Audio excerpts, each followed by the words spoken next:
Greetings. Today is Monday, May 19th, and after a 20% rally in the S&P 500, we're going to take a look at the evidence to see whether or not this bull has legs to run, or is this just a bear market rally. On the screen on the top pane, I've got the S&P 500. In the bottom two panes, I've got the percentage of the S&P 500 stocks that are above either the 50-day moving average or the 200-day moving average. Remember, the 50-day moving average is a 2-month average.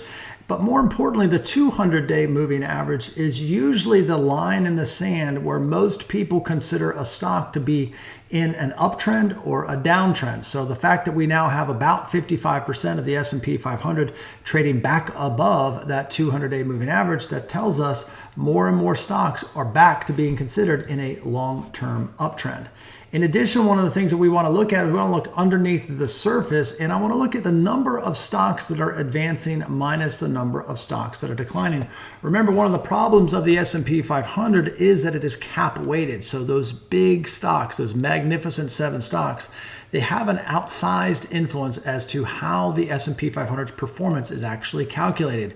So we can have the S&P 500 moving up even though most of those stocks are moving down. That's why we look at the advanced decline line. And you can see the advanced decline line for the S&P 500 is back to all-time highs.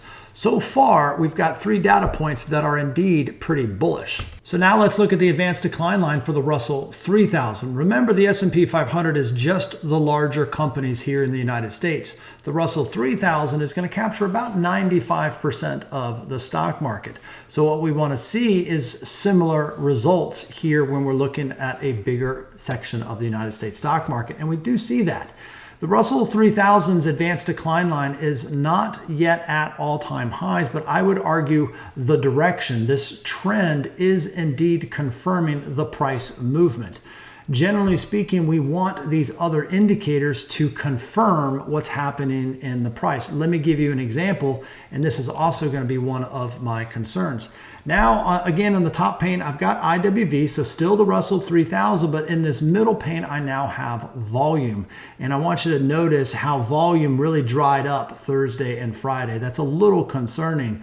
That's not my biggest concern. Sometimes there's valid reasons for that, but my bigger concern right now is the RSI reading on Russell 3000 is technically before the market opened 70.21. So generally speaking, when we see an RSI reading greater than 70, it is an indication that the rally may be overbought. In other words, it might be a little extended. In other words, maybe the rally has gone too far too fast and we need a little bit of a period of digestion. So all in all, I really like what I'm seeing. I think there's a lot of data to suggest that this bull does have room to run, but as I pointed out in that last slide, RSI is starting to give us some overbought readings, and the bigger concern is that we see that elevated RSI in a lot of different sectors throughout the stock market. So I won't be surprised if we get a little bit of a pullback, and I would argue that's probably a good thing. But so far, I am encouraged that this bull might very well have room to run.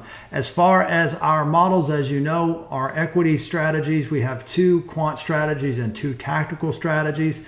In our tactical strategies, we are starting to see some setups, and so we are executing those buys as we believe they are appropriate. Our quant strategies, right now, we have 1 quant strategy that has given us a buy signal. The other quant strategy is still technically on a sell signal, so we're following our rules. If you have any questions, by all means, feel free to reach out. Hope you find this helpful. Thanks.